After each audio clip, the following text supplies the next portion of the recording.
dear viewers, welcome to my channel. My name is Muskan and I have cleared UGC and GRF in June 2024 and I have also qualified GATE in psychology. और आज मैं बहुत important video लेके आई हूँ जो आपके लिए हेल्पफुल होगी जो बच्चे एस्पिरेंट्स प्रिपेयर कर रहे हैं यूजीसी नेट दिसंबर के लिए. So in this video I am going to discuss some important topics of paper 1 specially of unit 1. मतलब वो सारे टॉपिक्स जो है मैं बहुत सिलेक्टिवली लेके आई हूँ and they all have come in previous year as well. Before sharing all those topics I want to tell you one thing कि जब भी आप कोई यूनिट पढ़े तो सबसे पहले उसकी डिमांड को समझे कि वो यूनिट आपसे चाहती क्या है और क्या आपको आंसर करना पड़ेगा जब उस यूनिट में से कोई क्वेश्चन आएगा. फॉर एग्जांपल जो यूनिट आज हम डिस्कस करने वाले हैं, जिसके टॉपिक्स आज हम डिस्कस करने वाले हैं, उसका नाम है टीचिंग एप्टीट्यूड. तो आप पहले ही देखते ही आप बता सकते हो कि ये यूनिट क्या चेक करना चाहती है, क्या हमें सिखाना चाहते हैं एक टीचर के बारे में, कि आप एक अच्छा टीचर कैसे बन सकती हो, एक टीचर एक प्रोफेसर का क्या एप्टीट्यूड होना चाहिए, ठीक है, कैसे वो एक क्लासरूम को एक इफेक्टिव क्लासरूम बना सकता है. तो ये सारी चीज़ें इसमें होगी. तो जब भी कोई क्वेश्चन आए तो आपको एक टीचर के माइंडसेट से, प्रोफेसर के माइंडसेट से उसको आंसर करना पड़ेगा. जैसे बहुत सारे अप्लाइड क्वेश्चंस आते हैं इस यूनिट से कि आपको एक सिचुएशन दे दी जाएगी, उसमें ऑप्शंस होंगे कि कौन सा बेस्ट सुटेबल ऑप्शन होगा एक टीचर के लिए जो उस सिचुएशन में वो कर सकता है. तो आपको एक आइडियल टीचर, एक गुड टीचर के माइंडसेट से सोचना पड़ेगा. मतलब आप वो आंसर नहीं कर सकते जो आपको लग रहा है, जो शायद प्रैक्टिकल भी हो, बट आपको वो आंसर करना पड़ेगा ना जो एक आइडियल टीचर, जो एक मतलब स्टैंडर्ड से चलते हैं, आपको वो आंसर करना पड़ेगा. आप अपने अकॉर्डिंग नहीं कर सकते. तो जब आपको ये चीज़ क्लियर हो जाती है ना तो काफ़ी क्वेश्चंस आपके इसी चीज़ से क्लियर हो जाते हैं जब आपको ये पता होता है कि किसी पर्टिकुलर यूनिट की डिमांड क्या है. So let us discuss all those topics. और उन टॉपिक्स में से सबसे पहला टॉपिक है इवैल्यूएशन सिस्टम. इस टॉपिक पर every now and then question आता ही रहता है. There is a possibility that this topic will come in future as well. तो इसके पार्ट्स है, जैसे टाइप्स ऑफ इवैल्यूएशन को डिवाइड किया गया according to purpose, phase of instruction, ठीक है, नॉर्म ऑफ रेफरेंस, इस करके. तो इसके पार्ट्स ज़्यादा इंपॉर्टेंट है, वहाँ से क्वेश्चन आता है. फॉर एग्जांपल इसको डिवाइड किया गया है according to the phase of instruction. इससे बहुत बार क्वेश्चन दिखा है मुझे, तो इसको अच्छे से समझ कर करना. और दिसंबर में पॉसिबिलिटी है कि एक क्वेश्चन यहाँ से आए. डिफरेंट पार्ट्स में डिवाइड कर रखा है जिससे मैं उनके बीच में कंपैरिजन भी कर सकूँ. तो इससे आपको हिंट मिल सकता है कि आप अपने नोट्स कैसे बना सकते हो. दूसरा हॉट टॉपिक है जो प्रीवियस ईयर्स में भी आ रहा है और फ्यूचर में भी आएगा ही आएगा, वो है डिजिटल इनिशिएटिव्स. वो चाहे हायर एजुकेशन में हो, चाहे वो स्कूल एजुकेशन में, जो भी इनिशिएटिव लिए गए हैं ऑनलाइन टीचिंग के लिए, वो सारे टॉपिक्स इम्पॉर्टेंट है. इसमें चाहे आपका स्वयं हो, स्वयं प्रभा हो, ई शोध हो, शोध गंगा हो, और भी बहुत सारे टॉपिक है. जैसे आपका ये है national mission on education through information and communication and technology, तो वो भी इम्पॉर्टेंट है. उसके साथ साथ स्वयं और स्वयं प्रभा, स्वयं से पीछे भी क्वेश्चन आया और जो जून वाला कैंसिल हुआ था उसमें भी क्वेश्चन आया था. और मेरे को लगता है पिछले दिसंबर 2023 में भी उस पर क्वेश्चन आया हुआ था. तो बहुत इंपॉर्टेंट है स्वयं और स्वयं प्रभा. मतलब स्वयं और स्वयं प्रभा की तो आपको छोटी छोटी डिटेल्स याद करनी पड़ेगी.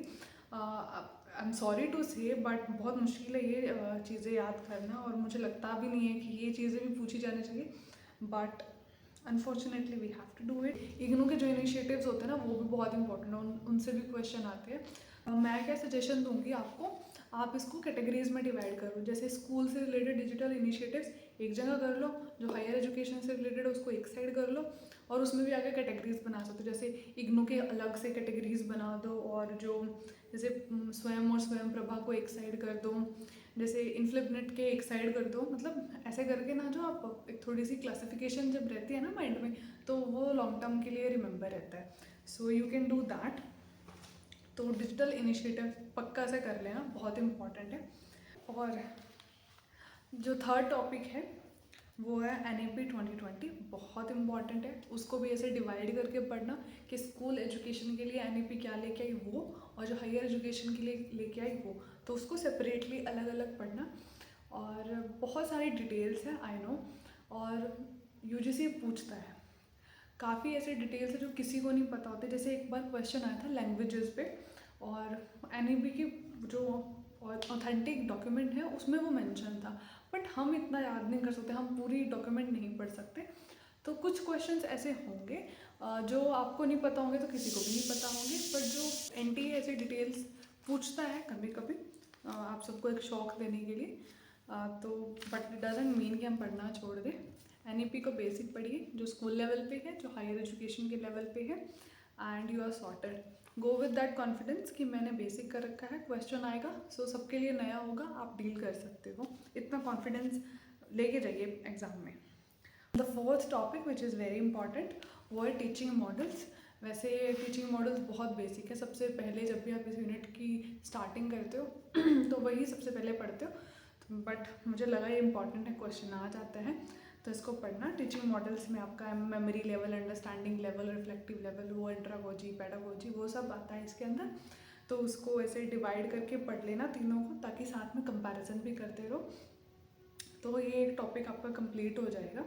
और साथ में एक और टॉपिक है ब्लूम्स क्लासिफिकेशन ऑफ टीचिंग, तो ये भी बहुत इंपॉर्टेंट है, जिसको डिवाइड कर रखा है कॉग्निटिव डोमेन में, अफेक्टिव डोमेन में। तो ये टॉपिक भी कर लेना, क्वेश्चन आ जाता है, डायरेक्ट यही क्वेश्चन आ जाता है कि कॉग्निटिव डोमेन में क्या क्या आता है वो। और एक बार क्वेश्चन आया हुआ है कि ब्लूम्स की क्लासिफिकेशन के अफेक्टिव डोमेन में सबसे लोअर लेवल या सबसे डीपेस्ट लेवल कौन सा है, ऐसे करके कुछ आया हुआ था। तो आपको इसकी सीरीज़ भी याद होनी चाहिए, तो ये बहुत इंपॉर्टेंट टॉपिक है, ये भी आप कर लेना। तो मैंने ये फोर्थ में इंक्लूड कर दिए दोनों टॉपिक, वो एक तो मॉडल्स ऑफ टीचिंग और दूसरा ब्लूम्स क्लासिफिकेशन ऑफ टीचिंग, ये दोनों टॉपिक अच्छे से कर लेना। फिफ्थ टॉपिक है जिसमें हम मिसलेनियस टॉपिक्स देखेंगे, जो सिलेबस में एग्जैक्टली मेंशन नहीं है और वो रिसेंटली ही PYQs में देखने को मिले हैं, और मोस्टली वो जो आपके सिलेक्शन मैच द फॉलोइंग होते हैं ना, उसमें आते हैं। फॉर एग्जांपल वो टूल्स, ऑनलाइन टूल्स होते हैं, जैसे एक मेंटीमीटर है, कहूत है, ये क्विज बेस्ड गेम्स होते हैं ना, अब इन पे क्वेश्चंस आने लगे हैं। और जैसे जो चीज़ें इन्होंने प्रीवियस ईयर में पूछी हैं उनको ही मैच द फॉलोइंग में एक दो डाल देते हैं। तो अगर आपको प्रीवियस ईयर वाले भी आते होते हैं ना, तो आपको वो क्वेश्चन बन जाता है। तो वो मिसलेनियस टॉपिक्स जो है वो मैं आपके साथ डिस्कस करती हूँ, उनको इंडिविजुअली पढ़ लेना। वो है एक तो जैसे पेडलेट पे क्वेश्चन आया हुआ है, मेंटीमीटर पे, कहूत पे, क्लास क्राफ्ट पे, और साथ में माइंड मैपिंग साइट्स है, इस पर भी क्वेश्चन आया हुआ। वो इस तरीके से था, ऑड वन आउट करना था कि कौन कौन सी माइंड मैपिंग साइट्स हैं, तो उस टॉपिक को कर लेना। और कुछ ऐसे टॉपिक्स हैं जो कॉन्सेप्ट्स है बेसिकली, जैसे कि रिफ्लेक्टिव प्रॉम्प्ट है और ट्रांसफ़र ऑफ लर्निंग है, कुछ इस टाइप के क्वेश्चंस भी आए हुए हैं, ये मैंने प्रीवियस ईयर से निकाले हैं। तो ये कुछ मिसलेनियस टॉपिक हैं। इसके साथ फ्लिप क्लासरूम का एक क्वेश्चन आया हुआ है, और एक लर्निंग थ्योरीज पे भी एक आध क्वेश्चन मुझे दिखा है, बट मेरा जो ऑप्शनल कह रही, जो मेरा पेपर 2 है वो साइकोलॉजी है, उसमें मुझे तो लर्निंग थ्योरी का बेसिक्स अंडरस्टैंडिंग अच्छा था तो मैंने तो नहीं की, बट आप लर्निंग थ्योरीज जो है वो भी कर लेना, कभी कभी पूछ लेते हैं, not so important but basic पता होना चाहिए। I have discuss 5 important topic, 5 में भी मैंने काफ़ी सारे ऐड कर दिए। और अगर आप ये टॉपिक्स भी अच्छे से कर जाते हो, मतलब ये जो मैंने टॉपिक्स उठाए हैं ये वो टॉपिक्स हैं जो प्रीवियस ईयर्स में रिपीटेडली मेरे को दिखे हैं, और जिन पर मैंने भी जब मैं एग्ज़ाम दे रही थी मैंने बहुत ज़्यादा एम्फेसिस किया है, ये वो टॉपिक्स हैं। तो अगर आप ये भी कर के चले जाते हो ना, तो इट्स गारंटेड कि आपके 5 में 3 क्वेश्चंस तो करेक्ट हो सकते हैं, अगर आप थोड़ी सी कॉमन सेंस लेकर भी जाए तो। सो आई होप आपको ये वीडियो पसंद आई होगी, तो प्लीज़ लाइक दिस वीडियो। और अगर आपको मेरा चैनल इन्फॉर्मेटिव लग रहा है, आपको किसी तरीके से हेल्प कर रहा है, सो सब्सक्राइब माई चैनल